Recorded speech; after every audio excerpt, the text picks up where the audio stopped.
И рады зашить мои алманы. Буду и реками. Чаваш челги бурчухне тенже путмейнде. Кодам умелись, истяну И туган тел, и матур тел, әткәм әнкәмнең теле.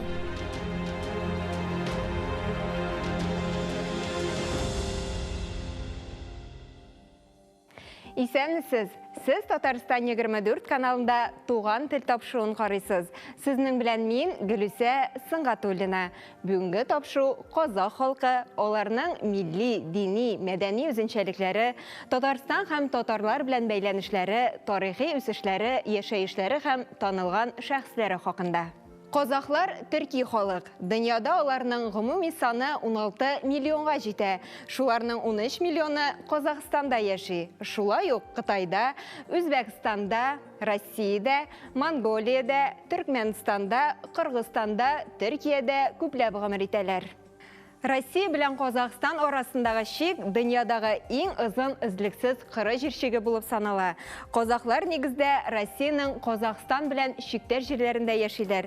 Әстерхан, Волгоград, Саратов, Оренбург, Омск, Новосибирск, Төмән өлкәләрендә, Алтай краенда күпләп очрыйлар. Шунысы кызык, татарлар һәм казахлар тугандаш халыклар булуга да карамастан, Татарстанда казахлар саны 1000 чамасы гына. Аларның да яртысыннан артыгы студентлар. Шулай да Татарстан белән Казахстан арасындагы дуслык җепләре шактыйны һәм озак елларга сузылган.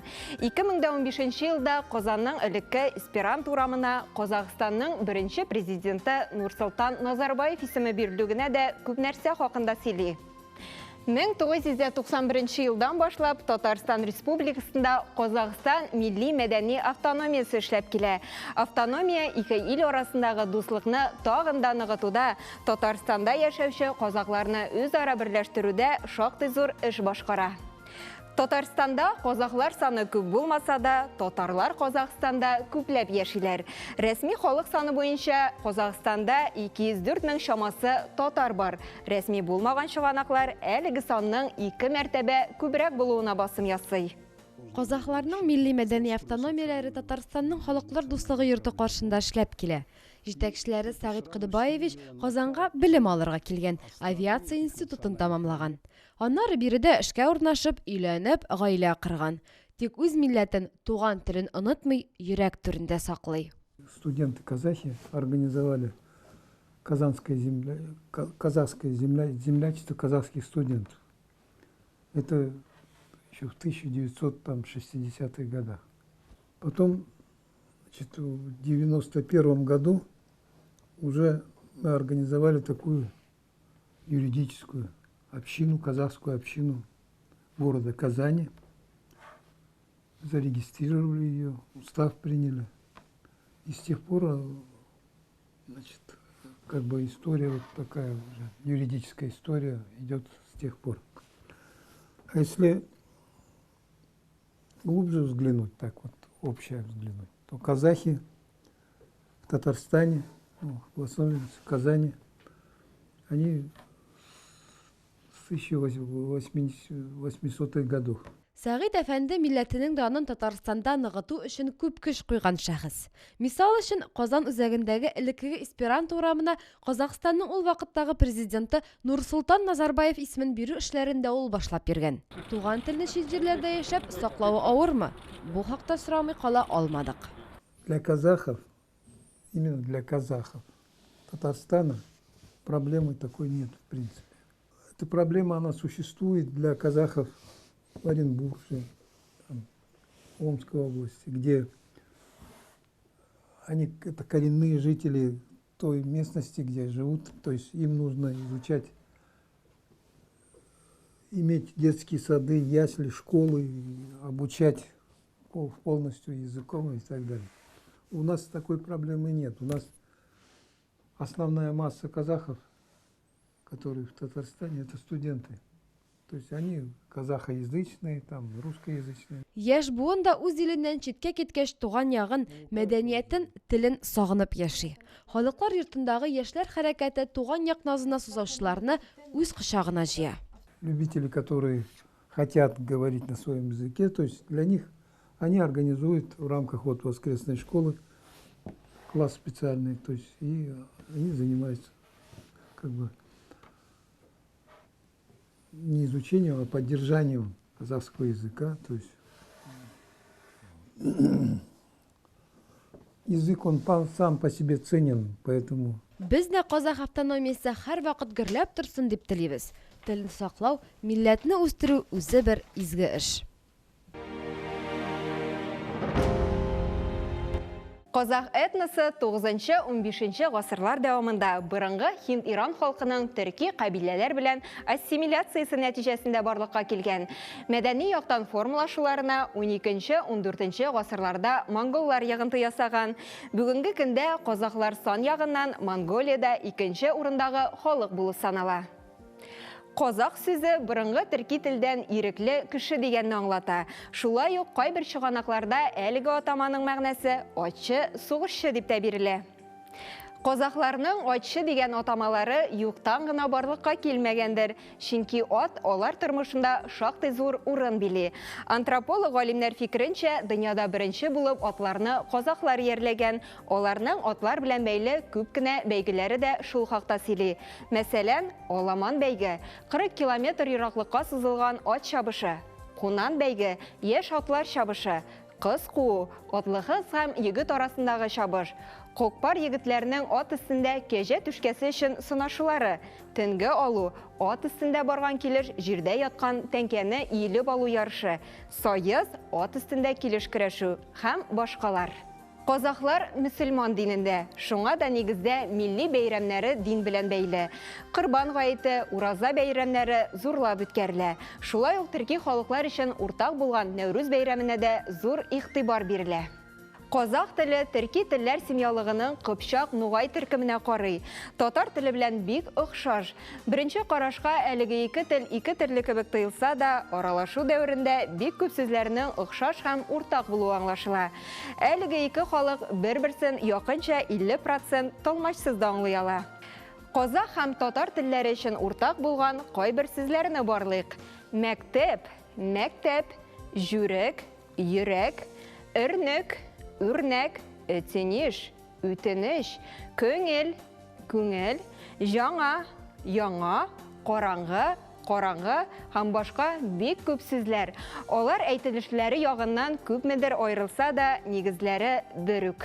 Казах халкының Татарстанда гомер итүче күренекле шәхесләре байтак. Манарбек Кусатаевич 17 яшендә Казахстанның Кытай чигендәге бер авылыннан Казанга күченеп килә. Авиация институтына укырга керә. Биредә үк аспирантураны тамамлап, үзе дә студентларга белем бирә башлый. Бүген аның Татарстанга күчүенә 40 еллап вакыт узган. В Казахстане и в Татарстане проблемы с языком примерно одинаковые.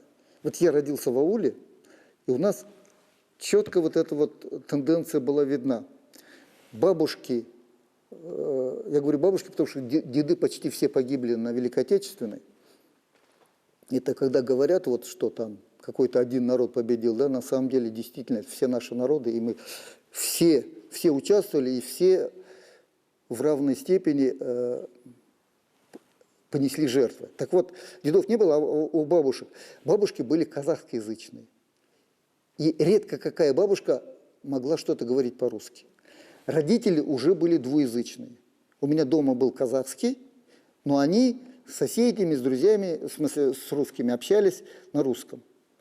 С татарами в Казахстане говорили на казахском. Манарбек Кусатаевичның төпләнеп калган Татарстаны гомерен багышланган уку йорты белән аеруча горурлануы сизелә.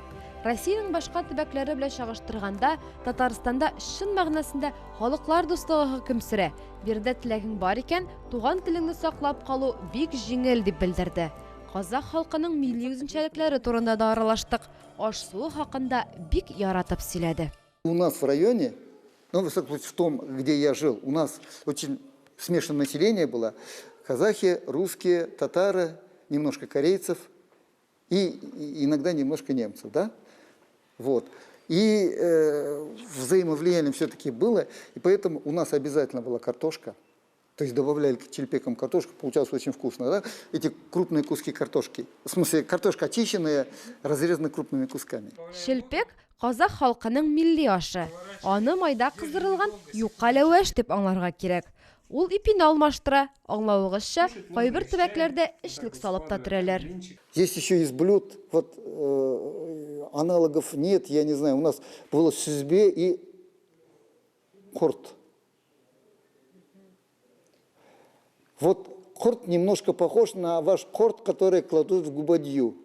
Но там у них разные варианты. Вот этот вот, у нас еще ремшик есть, ну у татар тоже есть ремшик, да, это творог, но это вот там разные разновидности вид. Вот корт это среднее между сүзбе и ремшик.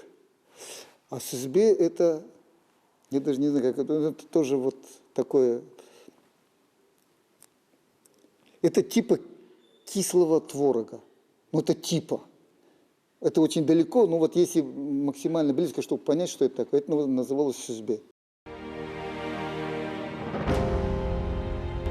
Казахларның милли кухнясы нигездә ит ризыкларыннан тора. Сарык ите беренче урында дисәң дә була. Аннары бызау, ат ите.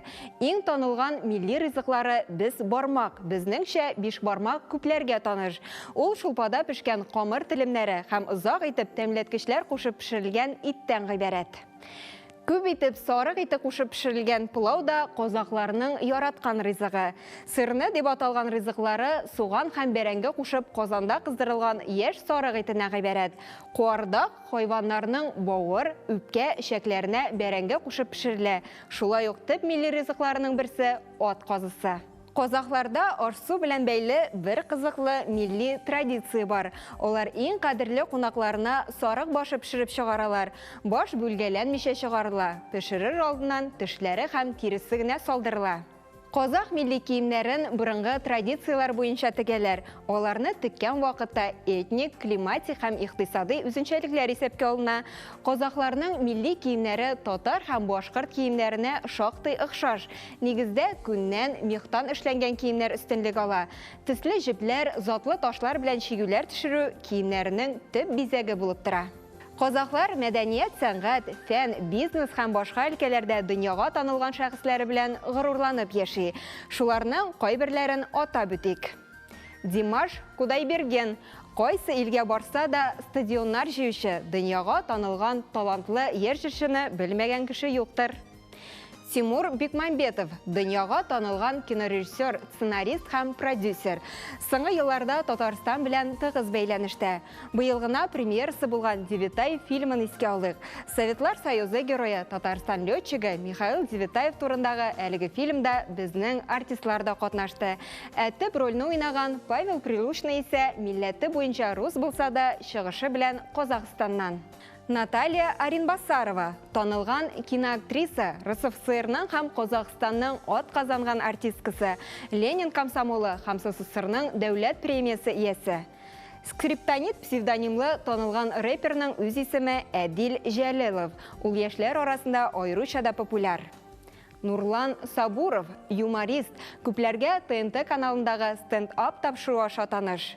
Маргулян Сейсембаев, Маргулан Инфо белем бирү платформасына нигез салучы, 100дән артык оешма акционеры эшмәкәр. Үзен Аминка-витаминка дип атаучы интернет челтәрендә шактый популяр булган яшь блогер да казах милләтеннән.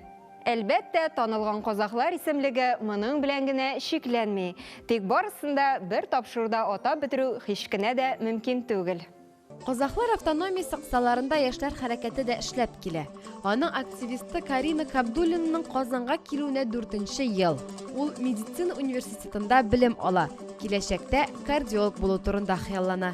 Тик иҗат һәм халкы турында һич онытмый. Молодежное крыло национальной культурной автономии существует уже очень давно, и оно направлено на то, чтобы привлекать молодежь, привлекать студентов из Казахстана в общественную деятельность, чтобы они не забывали про нашу культуру, чтобы не забывали про наши традиции. И в любом случае, как я пришла лично, я очень начала скучать по своей родине. Начала слушать казахские песни дома, начала смотреть даже казахские фильмы.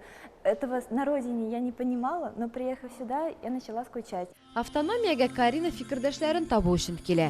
Бүген ул биредә шаттык казах милли ансамблен җитәкли. Шаттық – это ансамбль казахского народного танца. Он существует в Доме дружбы с 2015 года. В 2019 году я получила право быть хореографом данного ансамбля. И мы до сих пор продолжаем активную работу. Лично моя позиция как хореографа – это то, что казахские танцы могут танцевать не только девочки и казашки, которые приехали сюда. Казахские танцы может танцевать любой желающий. У меня лично в ансамбле танцуют практически, наверное, 40% девочек-татарок.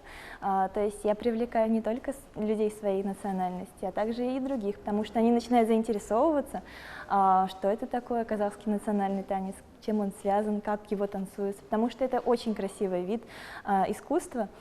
Каждое движение в казахском танце, оно воплощает, оно имеет значение. Не бывает просто так там поставленных рук, не бывает просто так поставленного шага. Любое движение, значит, я в любое движение вкладываю большой смысл. Карина белән милли костюмнар турында да сөйләштек. Казахская девушка, несмотря на то, что она страна мусульманская, если углубляться в историю, она никогда не покрывалась. То есть у нее всегда в казахском костюме, у казахской девушки всегда две большие красивые косы, длинные. Всегда красивый национальный убор, который украшает девушку. И считалось, вот, например, если рассматривать свадебный казахский национальный костюм, то чем больше казахский национальный убор называется саукиле. Чем выше саукиле у девушки, тем богаче считалась семья. И поэтому по костюму можно судить даже о достатке семьи. Также это идет красивое платье развивающееся. Под платье обязательно надеваются штаны, брюки небольшие, тоже из воздушной ткани, и камзол. Камзол украшен национальными орнаментами и красивыми узорами. Казах милләте турында озын-озак сөйләргә булыр иде. Милли үзенчәлекләре, мәдәни мираслары чыннан да гаять бай. Шушы байлыкны мәңге саклауларын теләп калабыз. Милли мәдәни яктан татарларга шактый якын булган казахлар ачык күңелле, җыр телле, дустана, кунакчыл булулары белән аерылып торалар. Алар өчен телләре, милләтләре, йолалары аеруча да мөһим. Шуңа да милли үзенчәлекләрен бүгенге көнгә кадәр саклап калганнар. Әлеге халыкта өлкәннәргә, ата-анага тирән хөрмәт саклана. Өлкәннәр киңәшеннән, фатихасыннан башка бер генә эштә башкарылмый. Шушының белән тапшыруыбыз ахырына якынлашты. Без бүген казах халкы, аларның милли, дини, мәдәни үзенчәлекләре, Татарстан һәм татарлар белән бәйләнешләре, тарихи үсешләре, яшәешләре һәм танылган шәхесләре хакында сөйләштек. Бүгенге тапшыру күңелләрегезгә хуш килгәндер дип ышанып калабыз. Сезнең белән Гөлүсә Сыңгатуллина булды. Сау булыгыз, киләсе очрашуларга кадәр. Ераты зашить мои алманы.